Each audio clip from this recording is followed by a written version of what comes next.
Guys আজকে আমরা দেখো মিস চকলেট ভিডিও। হ্যাঁ সেই মিস চকলেট যে ডাবল ডেটিং করতে ধরা পড়েছে। এইসব ভালোবাসা টালোবাসা কিছুই না, সব হইলো पैसा फेंको तमाशा देखो। বলছি বুনু, তাহলে ওরা দুজনে কত টাকা করে ফেঁকেছিল? না বুনু যখন বলছে টাকা ছাড়া প্রেম ফেম কিছুই নাই, হয়তো টাকাই ফেঁকেছিল। টাকা না পেয়ে গেলে বুনু তো যাবে না। আমি জীবনেও ভালো হব না, কারণ আমি তো কখনো খারাপ ছিলামই না। বুনু দাবি করে বুনু কোনো দিন খারাপ ছিল না, ওই তোরাই তো ভাই ডাবল ডেটিং করতে ধরা পড়েছে। আমি নিজে তো একটা অ্যাটিটিউডের ডিব্বা। তোমার ভাব দেখার টাইম আছে? দৌড়ে গিয়ে নিজে মারবো নাকি ধাক্কা দিব? তো এখনকার সব মেয়েরাই নিজেকে মনে করেছে অ্যাটিটিউড ডিব্বা। আমাদের এখানেও একটা আছে এরকম অ্যাটিটিউড ডিব্বা। আর একটা ফানি ইনসিডেন্স বলছি। একদিন সে সাইকেল নিয়ে অ্যাটিটিউড দেখে দেখে স্কুলে যাচ্ছিল। আমাদের এখানে রাস্তা তো খুব ভালো রাস্তা, উপর থেকে 2-3 দিন জল হচ্ছে, জলে তো মানে রাস্তা রাস্তা সব ডুবে গেছে। আর অ্যাটিটিউডের ডাব্বাটা জলে পড়ে গেছে, জলে পড়ার পরে সব অ্যাটিটিউড বাইরে বেরিয়ে গেছে। নিয়ে চিন্তা করার কোনোই দরকার নাই, কারণ আমি জানি ফ্যামিলি তো বড়লোক জামাই দেখেই বিয়ে দিবে।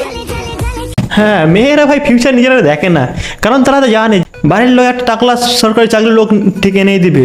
নয়তো ভাই প্রেম করে নিজে থেকেই পালিয়ে যাবে। ছেলেটা খেতে পাক আর নাই পাক ঠিক ওকে ঠিক খাইয়ে দিবে। মেয়েরা নিজের ক্যারিয়ার টেনশন করে কি হবে? ভাবছিলাম কালকে থেকে আর ফোন চালাবো না, ভাবছি এটাই অনেক। ভাই তুই না ফোন চালালে টিকটক কে বানাবে? টিকটক না বানালে আমাদের রোস্টারটা কি হবে? তো লাভ ম্যারেজই করব, কারণ অপরিচিতদের সাথে ঘুমাইতে আমার সমস্যা হয়। হ্যাঁ অপরিচিতের সাথে ঘুমাতে সমস্যা হয় মানে? কটা অপরিচিত ছেলের সাথে ঘুমানোর চেষ্টা করেছো? না মানে না ঘুমালে তো বুঝতে পারতো না যে সমস্যা হয়। আর বিয়ে করলে কি তোমার ভাত আর তোমাকে রাতে ঘুমাইতে দিবে? বিয়ে করলে তো লাভ ম্যারেজই করব, কারণ অপরিচিতদের সাথে ঘুমাইতে আমার সমস্যা হয়। আমিও ভাই বিয়ে করলে ঘরের পছন্দ মেয়েকেই বিয়ে করব, কারণ নিজের পছন্দ আমার একটুও বিশ্বাস নেই। কারণ যাকেই পছন্দ করি কিছুদিন পর দেখে সেই 12 ভাতারি।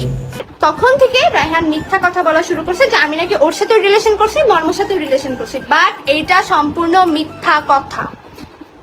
ওর সাথে আমার কোনো রিলেশনই ছিল না। হ্যাঁ বলছে কি এগুলা? মিস চকলেট রাহানের সাথে চিপকায় ভিডিও বানায়, এখন বলছে যে বয়ফ্রেন্ড নাই। হ্যাঁ ভাই আমার এইসব ভিডিও দেখলে তো মনে হয় যে বয়ফ্রেন্ডই হবে। আচ্ছা ওরা তো টিকটকের থেকে বিশ্বাস নেই ভাই। তারা 2 থেকে 3 বছর প্রেম করার পরেও বলে আমরা তো ভাই প্রেমই করে না। প্রেম কি জিনিস আমরা তো জানিই না। তোমরা যা মনে করতেছো আমি ডাবল টাইমিং করছি, এটা এরকম কোন টাইপের কিছু না। আজকে আমি সব সত্যি সত্যি ক্লিয়ার করতেছি তোমাদের সাথে। হ্যাঁ তুমি যে কত সত্যি বলো এটা তো সবাই জানে, সবাই তো দেখতেই পাচ্ছে। জিহাদ আর জায়েদ এই 3 জন ছেলে, আর এদের নামে জিডি করা হবে, এটাও ক্লিয়ার। হ্যাঁ এদের নামে জিডি করা হবে, রায়হান সহ এই 4টার নামে জিডি করা হবে। হ্যাঁ বললো জিহাদ ভাই, তাহলে আমি কার ভিডিও দেখে দেখে ভিডিও বানাবো? জিহাদ চলে যাবে, ওই জিহাদের নামে মামলা দিবে। তো ভিডিওটা এখানে শেষ করছি, কেমন লাগলো বলবে। আর জানি ভালো হয়েছে না জানি না, তো দেখা হয় পরের ভিডিওতে, ততক্ষণের জন্য